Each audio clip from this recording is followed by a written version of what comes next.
Hello guys, మనకి last year ఐపీఎల్లో title KKR కొట్టింది కదా. సో మరి టైటిల్ కేకేఆర్ కొట్టిన తర్వాత మరి క్రెడిట్ మొత్తం ఎవరికి వెళ్ళింది? శ్రేయస్ అయ్యర్కి వచ్చిందా అంటే మరి శ్రేయస్ అయ్యర్కి క్రెడిట్ వచ్చినట్టయితే వాళ్ళు ఆక్షన్లో రిలీజ్ చేసేవాళ్ళు కాదు శ్రేయస్ అయ్యర్ని. సో లేదంటే మళ్ళీ వాళ్ళు రిటైన్ చేసుకునేవాళ్ళు, మాకు మంచి కెప్టెన్ దొరికాడరా, సో మరి నెక్స్ట్ ఇయర్ కూడా ఇదే కెప్టెన్ ఉంటే టైటిల్ కొట్టేస్తాడని చెప్పేసి ఆ నమ్మకంతో మళ్ళీ వాళ్ళే రిటైన్ చేసుకునేవాళ్ళు. మరి అలా జరగలేదు అంటే దాని మీనింగ్ ఏంది? ఆ క్రెడిట్ శ్రేయస్ అయ్యర్ కంటే వేరే ఎవరికో దక్కినట్టే కదా. సో మరి ఇక్కడ వేరే ఎవరు అంటే మరి గౌతమ్ గంభీర్కి దక్కినట్టే అనిపిస్తుంది. ఎందుకంటే మరి ఆ టైటిల్ కొట్టిన తర్వాత తీసుకొచ్చి ఇండియన్ టీంకి హెడ్ కోచ్గా కూడా పెట్టారు. సో మరి ఇక్కడ మెయిన్గా ఇక్కడ క్రెడిట్ ఎవరికి వెళ్ళినట్టు? గౌతమ్ గంభీర్కి వెళ్ళినట్టే కదా. సో అందుకే కదా శ్రేయస్ అయ్యర్ను కూడా రిలీజ్ చేసి మరి గౌతమ్ గంభీర్ ఇండియా టీంకి తెచ్చుకుంది. సో అయితే మరి ఈ ఇయర్ చూసుకుంటే మరి ఈ ఇయర్లో మరి పంజాబ్ కింగ్స్ శ్రేయస్ అయ్యర్ని తీసుకొని మరి కెప్టెన్ తీశారు. సో కెప్టెన్కి చేసిన తర్వాత దాదాపు 11 సంవత్సరాల తర్వాత మళ్ళీ పంజాబ్ కింగ్స్ నిన్న ప్లేఆఫ్స్కి వెళ్ళిపోయింది.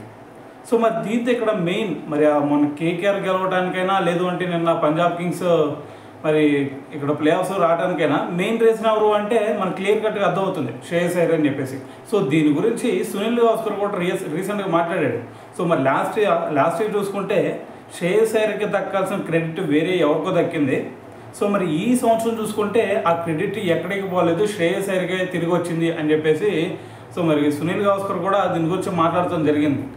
సో దాంతోపాటు అతను అంటుంది ఏంటి అంటే మరి లాస్ట్ ఇయర్ చూసుకుంటే వేరే ఎవరికి వెళ్ళింది కదా. సో మరి ఈ ఇయర్ చూసుకుంటే మరి హెడ్ కోచ్గా ఉన్న ఇది రిక్కీ పాంటింగ్కి అలాగే సో మరి ఇక్కడ శ్రేయస్ అయ్యర్కి, సో ఇద్దరికి కూడా ఇక్కడ కొంచెం క్రెడిట్ దక్కిందని చెప్పాలా.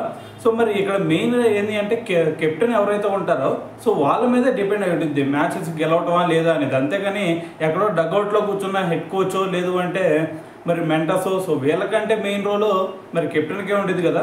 సో ఏదైనా సరే మరి ఒక క్రెడిట్ ఇవ్వాల్సింది ఖచ్చితంగా కెప్టెన్కే అని చెప్పేసి ఆయన అయితే మాట్లాడటం జరిగింది అనమాట. సో ఇది కూడా 100% వాస్తవం. ఎందుకంటే మరి ఏదన్నా వ్యూహాలు రచించాలన్నా లేదంటే బౌలర్స్ని చేంజ్ చేయాలన్నా లేదంటే ఏ టైంలో ఏ బౌలర్స్ని తీసుకురావాలి ఇవన్నీ కూడా కెప్టెనే చూసుకుంటాడు. అంతేగాని మెంటరో లేదు అంటే హెడ్ కోచో సో వాళ్ళందరూ తీసుకొచ్చి ప్రతి ఓవర్ కూడా వాళ్ళే చూసుకోరు కదా. ఇక్కడ కెప్టెనే కదా ఏదైనా చేంజెస్ చేయాల్సిందే. సో ఇక్కడ మెయిన్గా మనకి క్రెడిట్ మాత్రం శ్రేయస్ అయ్యర్కి ఇవ్వాల్సిందే. అయితే ఇక్కడ దీంతో పాటు మరి శ్రేయస్ అయ్యర్ ఇంకోటి ఏంటంటే ఇక్కడ ఈ సీజన్లో ఎక్సలెంట్ పర్ఫార్మెన్స్ ఇస్తున్నాడు. అటువైపు బ్యాటింగ్తో దాని తర్వాత వచ్చేసరికి మరి కెప్టెన్సీలో సో రీసెంట్గా మనకి సురేష్ రైనా కూడా మాట్లాడటం జరిగింది. ఒక మంచి అట్మాస్ఫియర్ని క్రియేట్ చేస్తున్నాడు, ఆ మంచి అట్మాస్ఫియర్ వల్లే సో మ్యాచ్లు కూడా గెలుస్తున్నారు వీళ్ళని చెప్పేసి ఒక స్టేట్మెంట్ కూడా ఇచ్చాడు.